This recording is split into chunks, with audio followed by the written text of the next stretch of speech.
ఆ దేవునికి పుట్టినటువంటి ఆ పరిశుద్ధాత్మ మూలముగా శరీరము ధరించినటువంటి వాడు అంతే. ద్వారా పుట్టినటువంటి వాడు యేసుక్రీస్తు వారు, ఆయన పరిశుద్ధుడు. ఇంకెవరి గురించి అయినా బైబిల్లో ఆదికాండం నుంచి ప్రకటన గ్రంథం వరకు ఎవరికైనా పరిశుద్ధుడు, మీరు అన్నట్టుగా పరిశుద్ధుడు అన్నది ఉంటే చూపించండి నాకు. పాప బీజమే వారందరిలోకి వస్తున్నది కనుక దీన్ని కాదనడానికి అవదు. పాప సహితుల్లో నుండి పాపరహితుడు రాడు రాడు రాడు ఎన్నటికీ రాడు.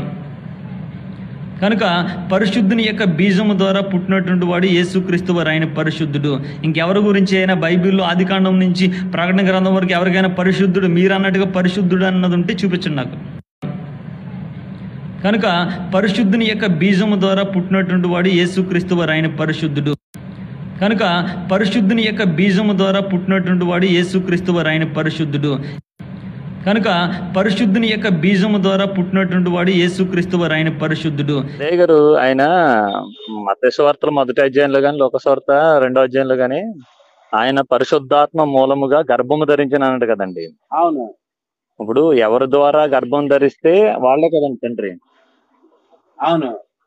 అందుకొరకు 2 బీజాలు ఉంటాయి గారు బైబిల్లో. 1 పేతురు పత్రిక మీరు చూస్తే యేసుక్రీస్తు 1వ అధ్యాయం 28వ వచనం అనుకుంటా అండి, ఆయన అక్షయ బీజం మూలముగా పుట్టాడు అని ఉంటుందండి. బీజము అంటే అదేనండి. ఇప్పుడు మనకి వీళ్ళందరూ ఏమనుకుంటున్నారంటే బీజము అంటే మామూలుగా డిఎన్ఏ పిండము, ఈ అండం ఉండాలి, ఇవన్నీ అనుకుంటున్నారండి. సెక్సువల్ గా అలా అనుకుంటున్నారండి. యేసుప్రభు అలా జన్మించలేదండి.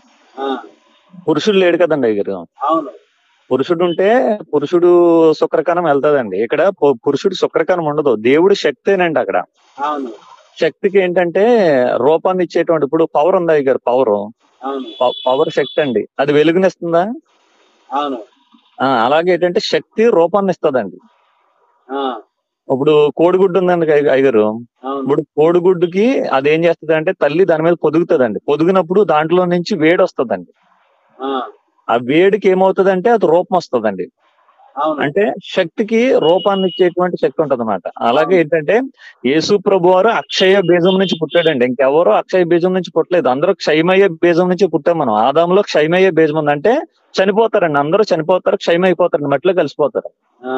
యేసు ప్రభు శరీరం అక్షయ బీజం నుంచి పుట్టిందండి. అక్షయ బీజం అంటే అక్షయుడు ఎవరండి? ఆయనే, దేవుడే. కనుక అక్షయ బీజం ఆయనలో నుంచే వచ్చింది కనుక అది మన శుక్రకణంలో ఉండాలని ఆలోచించకూడదండి.